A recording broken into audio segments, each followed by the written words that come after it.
Olá, pessoas! Hoje vamos falar de Drácula, uma história de amor eterno, a nova adaptação do clássico de Bram Stoker, dirigido pelo Luke Besson, e que chegou aos nossos cinemas brasileiros com muita expectativa, pelo menos pra mim, que sou um fã de filme de vampiro, e o Drácula, que já teve várias versões no cinema. Aqui ele chega com uma abordagem mais diferente, com um tom mais intimista, e em primeiro lugar eu tenho que contextualizar para você, porque o Luke Besson é conhecido por filmes como O Quinto Elemento e Leão o Profissional, que eu gosto muito, e ele é um diretor que sempre aposta em visuais com alguma marca, seja de cores ou a forma como ele lida com a câmera em situações graficamente impactantes. E aqui ele assume esse desafio de recontar a história de novo do Drácula, mas com um foco muito mais no romantismo do que no terror. E no século XV, o príncipe Vlad, interpretado aqui pelo Caleb Landry Jones, perde a sua esposa, Elisabetta, feita pela Zoe Bloom, e em um ato de revolta contra Deus, ele se torna um vampiro. E séculos depois, na Londres vitoriana, ele encontra Maria, feita pela Matia d'Angelis, uma mulher que parece ser reencarnação do seu grande amor, e a partir daí, o filme se desdobra em uma narrativa sobre obsessão, romance e o peso da imortalidade.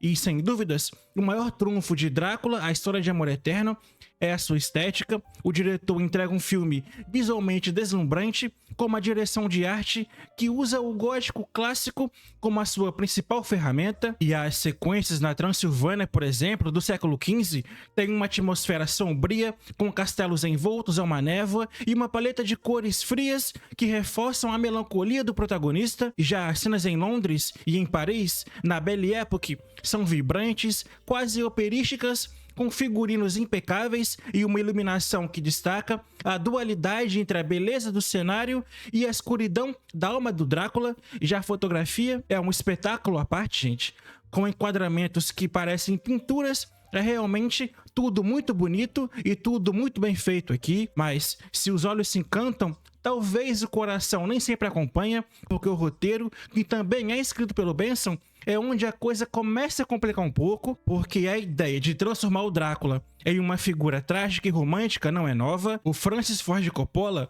já fez isso com maestria lá em 92, mas aqui a narrativa patina em momento-chave. O filme quer ser uma grande história de amor, mas acaba se perdendo em diálogos fracos que às vezes são forçados ou excessivamente melodramáticos. Frases como "viver sem amor é a pior das doenças" são bonitas no papel, mas na tela parece tiradas de um romance de feira, sem a profundidade necessária para sustentar a gravidade da trama. E o diretor tenta equilibrar o romance com elementos de horror psicológico, mas o terror aqui acaba ficando muito em segundo plano. Ele praticamente não existe na verdade, o que pode decepcionar quem esperava um Drácula mais assustador. Já o Caleb Landry entrega uma performance que é sim boa, uma escolha de Drácula interessante. Ele capta bem a angústia de um homem que está condenado à eternidade, com olhares que transmitem séculos de solidão. No entanto, em algumas cenas, a sua interpretação cai no maneirismo exagerado, especialmente quando ele tenta emular o charme sedutor de vampiros clássicos.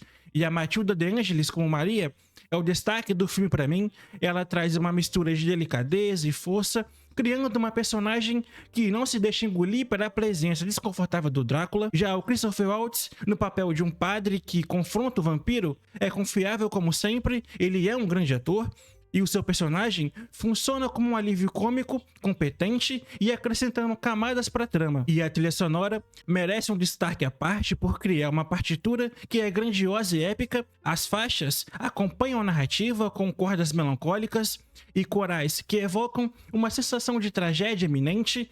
E em momentos de maior expectativa, como nas cenas de perseguição em Londres, a música injeta energia sem cair no exagero. É uma trilha que não apenas complementa o filme, mas ela eleva as emoções, especialmente nas sequências românticas, o que eu gosto muito. Definitivamente, nas partes técnicas, o filme é realmente um espetáculo, mas um aspecto que me incomodou foi o ritmo. Com pouco mais de 2 horas, o filme tem momentos que arrastam. Há uma subtrama sobre o passado do Vlad que, embora é interessante, ocupa tempo demais e quebra o fluxo da narrativa principal.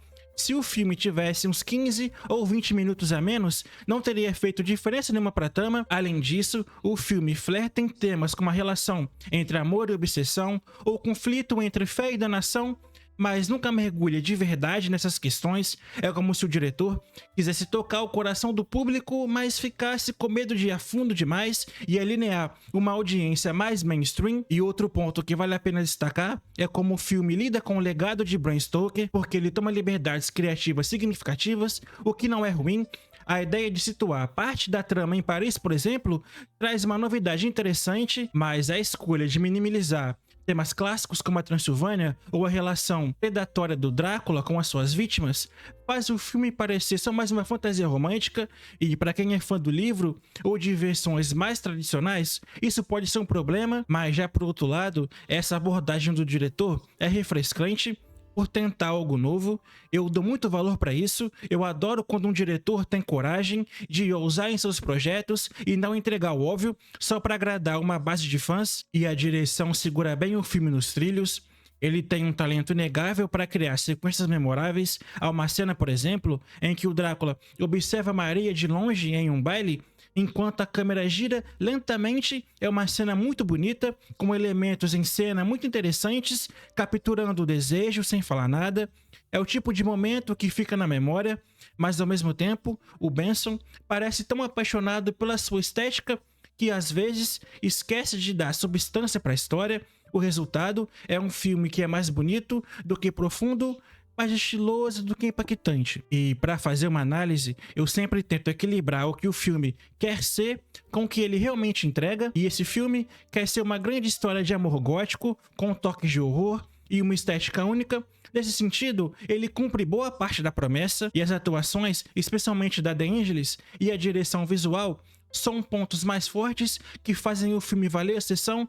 Mas as falhas do roteiro, o ritmo irregular e a falta de aprofundamento em temas complexos impedem que ele alcance o status de clássico. Comparado a outras adaptações, como a do Coppola, que eu já falei aqui, fica evidente que falta aquele peso emocional que faça uma história de amor eterno realmente ressoar. E para os fãs de romance gótico, o filme é uma experiência que mistura beleza e frustração. Já para quem busca um terror puro, não vai encontrar aqui. E para Drácula, uma história de amor eterno, nota 6. É um filme que acerta mais do que erra, isso sem dúvidas, mas ele poderia ter ido além ao abordar um Drácula, confiando mais na inteligência do público e na curiosidade pelo personagem. Mas ainda assim, é uma edição interessante, a longa lista de adaptações do Drácula, e vale a pena conferir, gente. Vale a pena sim, beleza? Obrigado por assistir até aqui, até um próximo vídeo e até mais.